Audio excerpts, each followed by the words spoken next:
Chapter 3. This ain't no chick flick. Pro tip for humans number 11. Tuesdays suck. Smash cut to me 6 months later, standing in an alley outside the open emergency exit. Smash cut to me 6 months later, standing in an alley outside the open emergency exit door at the Porn Emporium, where all of your sex dreams, no matter how fucked up, are available, as long as it can be packaged and sold on a shelf. This particular morning, I was smoking a joint while I explained my in-depth research into understanding the opposite sex to Sammy, my co-worker and occasional accomplice in getting up to no good. Despite the name, she was 100% not a dude, and instead 100% 5'2" punk rock Chinese girl who didn't take shit from anyone, especially me. It was about 20 minutes to 6 in the morning, so it was still darkish outside. Sammy leaned against the wall, mostly in shadow, while I stood at the edge of the light from the open door, framed in a perfect rectangle on the ground. Let me get this straight. Sammy mused as she passed the joint to me, the tip still glowing from when Sammy had taken a long pull. Your whole approach to self-improvement is to watch every chick flick for the past 20 years. Sammy managed to say the entire thing while holding the smoke in. She was impressed as I was impressed as I watched her slowly exhale.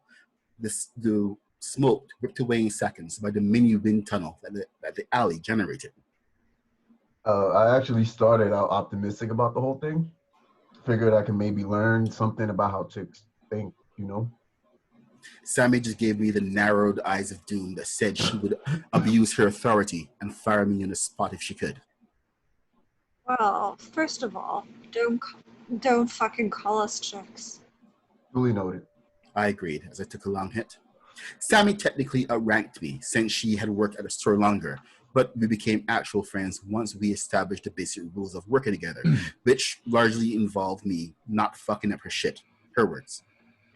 I worked the graveyard shift and we had a 2-hour window where our schedules crossed in the mornings, so we would usually hang out and shoot the shit.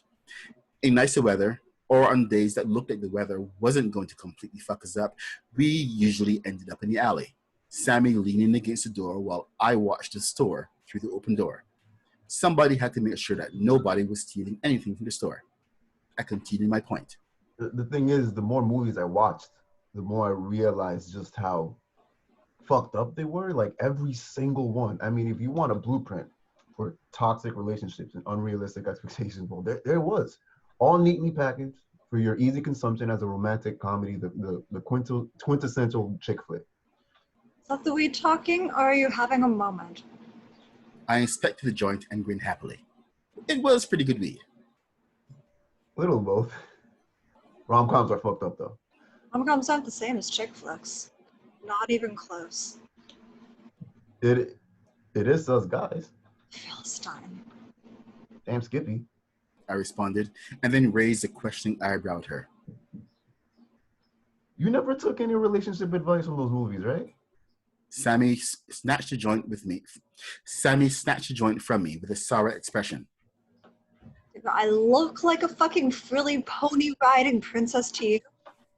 I checked her out, just to be sure she wasn't wearing any pink, and I shook my head because she was clearly looking for a fight.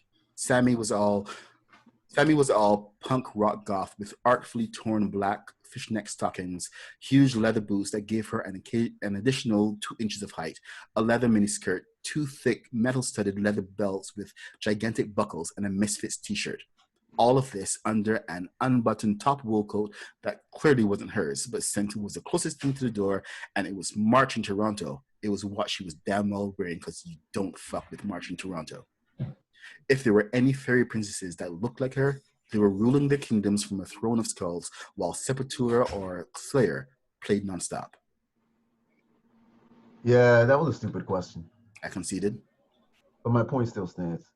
You just know these movies have some kind of influence over millions of women, and they go into relationships with those expectations. They want the happy ever afters and not the happy until whenever the bills are due or when you can't pay rent because you got laid off. Sammy gave me a flat look as I passed the joint to her. You're gonna get all this fucking modeling? Maudlin, You're gonna get all this fucking modeling now and start crying like a little bitch? she asked. Fuck you, Sammy. Fuck you in the ear. I responded. Something occurred to me. And who the fuck even uses a word like modeling anyway? Maybe someone smart like me who knows what the fuck it means. Sammy snared. Wow. You do know that's not why Jamie walked out on you, right? Yeah. I grumbled. I mean, I know why she left. Drugs, the threat of being killed, and a whole bunch of et ceteras. I mean, I'd be a dumbass if I didn't accept my huge fuck up, but it's why she refuses to talk to me at all. That's the part that hurts. Sammy inhaled deeply in the joint, giving me that familiar look that said she was trying to decide exactly how much of a dumbass I was. I stared back, refusing to break under the pressure of her examination. She suddenly laughed and pointed. Ah, I see a tear. She cackled. You're totally crying. I glared at her. You enjoy my pain a little too much. I hope you know that. There can never be too much pain. Sammy teased. I just wanted to understand true love. Is that too much to ask? Yeah. I don't do true love or chick flicks, so you're shit out of luck. Sammy mused. Sorry, not sorry. Sammy turned and walked back into the store, her laughter taunting me. I followed after a moment, pulling the heavy metal door shut behind me. It was getting cold anyway, and besides, she was wearing my damn coat. Here at the Porn Emporium, located on Bloor Street, you can buy all the porn you can imagine on Blu-ray and DVD, as well as any sex toy you can think of. When it comes to sex toys, imagination is limitless and sometimes highly questionable. But it comes in a neat package designed for your pleasure and will set you back about $50. It was a decent-sized store with its own parking lot at the side that held a total of 6 cars. The store also happened to be located in the shadow of the office building where I had worked 2 layoffs and what felt like a lifetime ago. That alone was an excellent reason for me to work graveyard, since I wouldn't have to accidentally run into any old co-workers who had survived the purge. My regulars tended to be late-night partiers looking to spice up the night, or the occasional porn enthusiast who just couldn't wait. We didn't do online orders, which meant dealing with customers face-to-face. Sammy's laughter died down, and now she coughed loudly and obviously, trying to get my attention. I turned to look, and the question on my lips died instantly. The boss stood in the middle of the store in front of an awkward-looking white dude. If my life had been the movie that I was thoroughly convinced it was, the boss would have been played by Danny DeVito. He was a short, wide troll of a man, the shining dome of his bald head poking out of a fringe of hair. Sammy had once said that from the back, reminded her of a micropenis. Since then, I had been unable to get that image out of my head. The boss was mean-spirited and cheap as hell, but as a boss, he generally didn't give a shit what we did as long as it didn't fuck with his profits. The boss's policy on drugs? Don't do them in a store. That's what the alley is for. What the fuck are you still doing here, Bobby? He said, instantly targeting me as he glanced at the gold Rolex on his wrist. I don't pay overtime, so no tricks from you. I was just on my way home. I protested, heading from my packed knapsack on the counter. Since you're here, you might as well meet the new guy. The boss hooked his thumb over his shoulder at the awkward-looking kid standing behind him. The boss smirked at Sammy. Got some new blood for you to train, Sammy. He turned to the kid. New guy, introduce yourself. The kid stepped forward to meet us, grin on his face, hand outstretched. I glanced at Sammy, who was already making her way out from behind the counter to give him an official welcome. Hi, I'm Benjamin. He said helpfully and a little too eagerly. I wondered if he had ever even seen porn before. The poor guy looked like a Bible-class refugee. I wheeled over the nearby mop bucket and slapped the handle of the mop into Benjamin's outstretched hand.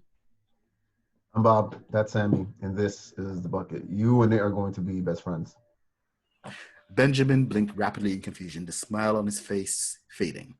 Sammy had pulled the same thing on me on my first day of work, and I recognized the look on poor Benjamin's face. He glanced back at the boss for help, but the boss was already making his way out of the store, clearly not giving a single flying fuck. Booths 1 and 3 are in need of a bit of love. Sammy drawled.